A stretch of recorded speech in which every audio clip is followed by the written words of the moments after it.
Ni mara ngapi tutalia? Ni mara ngapi tutazika ndoto? Wakati umefika, tusimlaumu aliyeumia, twalaumu aliyeumiza. Kutoka kila kona sauti zile zile, mwanamke kuwa makini, maneno yale yale. Usiende Airbnb, usitoke usiku, usivae hivi, usishi vile, eti ndo suluhu. Lakini mbona siwambie wao? Lakini mbona siwambie wao? Wanaochukua kwa mikono yao. Lini tutasema acheni kuwa wanawake, badala kulaumu walobeba majeraha moyoni? Tukitazama maisha tunaona mtindo, kila uchungu wake upewa lawama nzito, lakini ukweli uko wazi leo.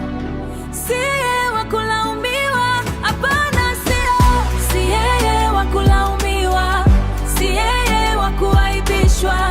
Tatizo si mavazi yake wala mahali alipoenda. Si yeye wa kulaumiwa, si yeye wa kushutumiwa. Walaumu mikono iliyoumiza, walaumu mioyo isiyo na huruma.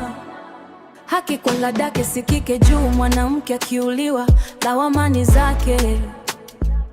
Walaliendo kwa niko, kwa nini? Maswali ya ajabu yake. Akidhulumiwa huambiwa alivaa vibaya.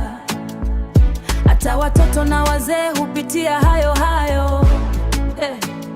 Akipigwa nyumbani ulizwa alifanya nini, kana kwamba uchungu wake hauna thamani.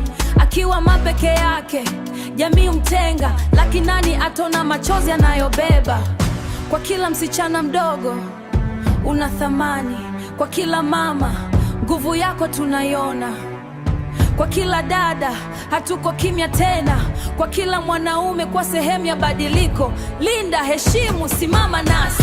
Si yeye wa kulaumiwa, si yeye wa kuaibishwa. Tatizo si maisha yake, tatizo ni ukatili unaofichwa. Si yeye wa kulaumiwa, si yeye wa kushutumiwa. Walaumu wauaji si waathiriwa. Tusimame kwa haki, kwa upendo, kwa upendo, kwa kweli. Sio yeye, kamwe sio yeye. Badili simulizi, sikiza sauti yake, na tuseme pamoja, walaumu waje si waathiriwa.